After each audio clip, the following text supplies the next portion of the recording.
Exams बडी में। तो हम आप सभी के लिए लेकर आई हूँ अगली क्लास जो हमारी ब्लड है। यहाँ तक आपने बहुत अच्छे से समझा था और इसी श्रृंखला को हम आगे बढ़ाते हैं। तो चलिए देखते हैं। तो डब्ल्यूबीसी के बारे में हमने सारी चीजें पढ़ी थी। तो डब्ल्यूबीसी के कितने टाइप होते हैं, तो आइए देखते हैं डब्ल्यूबीसी के कितने प्रकार होते हैं। तो कितने प्रकार होते हैं तो ये आपको बताया था हमने पिछली क्लास में। तो नंबर एक पे हमारा होता है, क्या होता है, नंबर एक पे होता है कणाकार और नंबर दो पे होता है आकड़ाकार। क्या होता है, आकड़ाकार। तो ये पॉइंट आपको समझ में आ गया होगा। तो देखते हैं कणाकार के फिर तीन प्रकार होते हैं। कितने होते हैं, फिर तीन प्रकार होते हैं, मतलब तीन टाइप होते हैं। तो नंबर एक हमारा हो जाएगा एसिडोफिल्स। क्या हो जाएगा, एसिडोफिल्स। और इसे हम क्या बोलते हैं, इसे हम बोलते हैं इओसिनोफिल्स भी कहते हैं।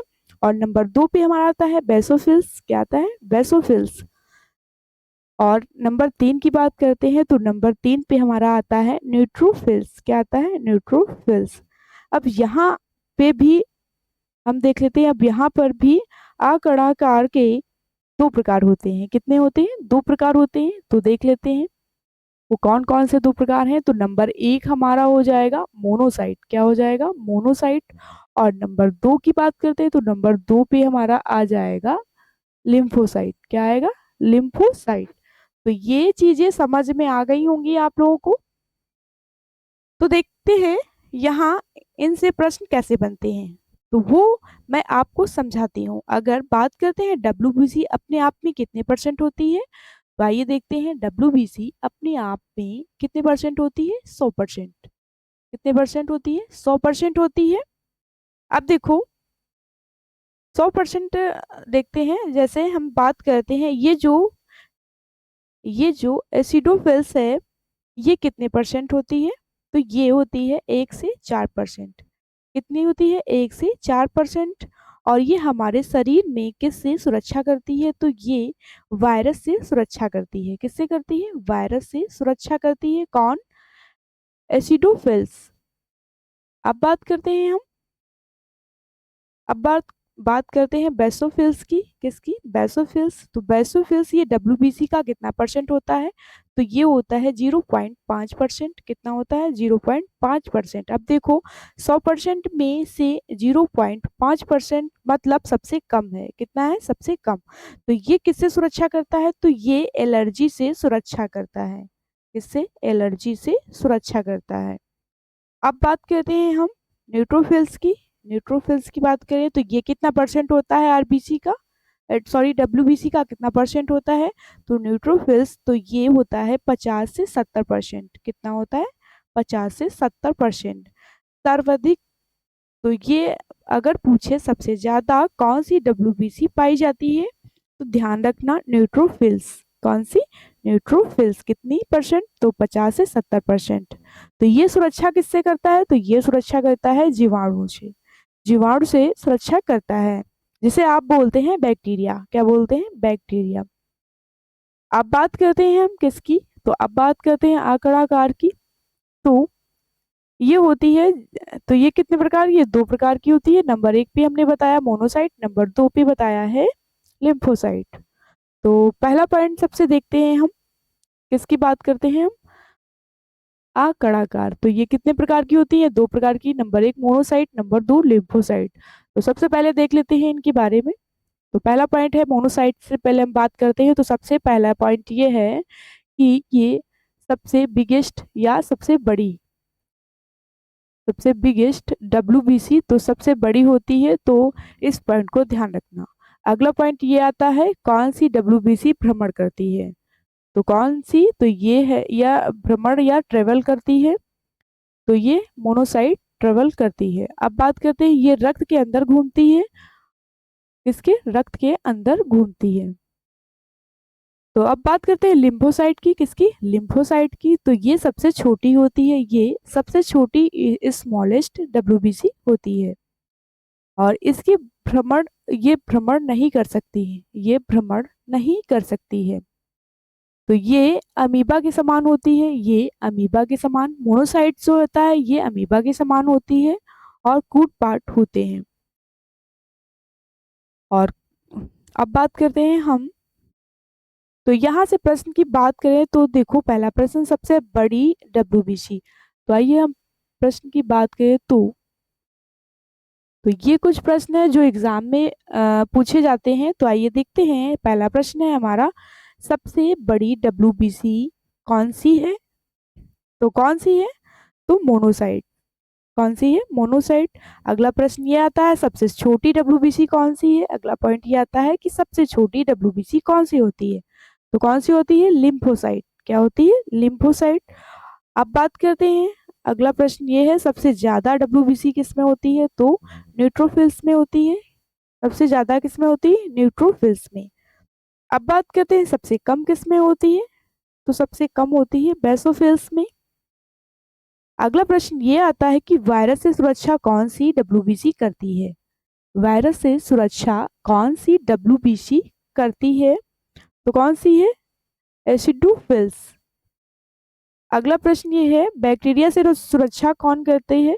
कौन सी डब्ल्यूबीसी करती है? तो न्यूट्रोफिल्स करती है। किससे? बैक्टीरिया से, मतलब जीवाणु से। और बात करते हैं कि हम, अगला पॉइंट ये है कि एलर्जी से कौन सी डब्ल्यूबीसी सुरक्षा करती है? एलर्जी से कौन सी डब्ल्यूबीसी सुरक्षा करती है? तो बेसोफिल्स। कौन सी हो जाएगी? बेसोफिल्स। तो ये सारी चीजें मैंने आपको बता दी है कि किस तरह से प्रश्न आ सकते हैं। तो आइए अब देखो डब्ल्यूबीसी। अब बात करते हैं हम, आरबीसी एवं डब्ल्यूबीसी किस अनुपात में होती है? तो अगर एक देख लेते हैं, डब्ल्यूबीसी है तो आरबीसी कितनी होगी? तो डब्ल्यूबीसी एक है तो आरबीसी कितनी होगी? 600।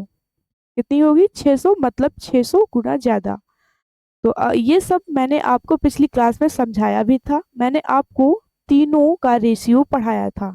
तो देख लेते हैं एक बार फिर से, आरबीसी प्लेटलेट्स, आरबीसी प्लेटलेट्स और डब्ल्यूबीसी। तो ये आरबीसी कितनी होती है? तो 600, 600 अनुपात। और ये प्लेटलेट्स कितनी होती है? 40। कितनी होती है? 40। कितनी होती है संख्या? 40। और डब्ल्यूबीसी की, तो डब्ल्यूबीसी की एक होती है। कितनी होती है? एक। और ये सिंपल सी बात है। नंबर थर्ड पे प्लेटलेट्स, या नंबर थर्ड पे क्या आता है हमारा? तो नंबर थर्ड पे आता है प्लेटलेट्स या विम्सार्ट। तो देख लेते हैं, पहला पॉइंट है हमारा, ये स्तनधारी या मेमल्स में पाई जाती हैं। किसमें? स्तनधारी में पाई जाती हैं। सेकंड हमारा हो जाएगा, अगला पॉइंट है, ये जन्म या फॉर्मेशन, इसका जन्म या फॉर्मेशन कहाँ होता है? तो अस्थि मज्जा, या हम बोलते हैं इंग्लिश में बोन मैरो में होता है। किसमें होता है? बोन मैरो में होता है। आप पूछे प्लेटलेट्स की मृत्यु कहाँ होती है, या प्लेटलेट्स की मृत्यु कहाँ होती है, या कब्रिस्तान पूछे तो कहाँ होती है? प्लीहा में। कहाँ होती है? प्लीहा में। आगे देखते हैं, अगला पॉइंट है हमारा, रक्त का थक्का बनाने में मदद। तो रक्त का थक्का बनाने में मदद करना। अब देखते हैं, आगे बात करते हैं हम नंबर 5 की। तो जीवन काल कितना होता है? प्लेटलेट्स का जीवन काल कितना होता है? लाइफ ऑफ प्लेटलेट्स, तो ये होता है 7 से 10 दिन। कितना होता है? 7 से 10 दिन। चलिए, अगर आपसे अधिकतम पूछ ले तो अधिकतम हमारा हो जाएगा 2 वीक, मतलब 2 सप्ताह। कितना हो जाएगा? 2 सप्ताह। संख्या कितनी है, या पूछे औसत क्या है? संख्या कितनी, या पूछे औसत क्या है? तो देख लेते हैं, औसत है हमारा कितना है? 2 से 5 लाख प्रतिधन, 2 से 5 लाख प्रतिधन या किलोमीटर तक। अब बात करते हैं, अगला पॉइंट है, प्लेटलेट्स की कमी होने पर कौन सा रोग हो जाता है? प्लेटलेट्स की कमी होने पर कौन सा रोग होता है? तो देख लेते हैं, नंबर 1 पे हमारा डेंगू, नंबर 2 पे चिकनगुनिया। क्या होगा? चिकनगुनिया। तो ये दो रोग होते हैं, लेकिन चिकनगुनिया तो अब देखने को नहीं मिलता है। ये रोग इंडिया में 2004 में बहुत तेजी से फैला था। तो उम्मीद है यहाँ तक समझ में आ गया होगा। रक्त का थक्का या ब्लड क्लूटिंग के क्या होता है? तो आइए देखते हैं, रक्त का थक्का या ब्लड क्लूटिंग क्या होता है। तो पहले बात करते हैं हम, चोट लगने पर रक्त बहता है तथा कुछ समय बाद बंद हो जाता है। क्या होता है? बंद हो जाता है। उसे ही हम रक्त का थक्का या ब्लड क्लॉटिंग कहते हैं। अब देखो, चोट लगने के बाद रक्त 2 से 7 मिनट तक बह सकता है। कितना? 2 से 7 मिनट तक बह सकता है। अगर 7 मिनट के बाद भी रक्त बह रहा है, मतलब कंडीशन सही नहीं है, तो ध्यान रखना। और रक्त का थक्का का समय उसे कितना लगता है? तो 3 से 10 मिनट होता है। रक्त का थक्का का समय 3 से 10 मिनट होता है। चलिए आगे देखते हैं। अभी तो मैंने सिर्फ ये बताया है कि ये होता क्या है। चलिए आगे देखते हैं। रक्त का थक्का, पहला पॉइंट देख लेते हैं। रक्त का थक्का में योगदान देता है। तो आइए देखते हैं, रक्त के थक्का बनाने में योगदान देता है कौन? तो आइए देखते हैं। नंबर 1 पे हमारा आ जाएगा विटामिन के।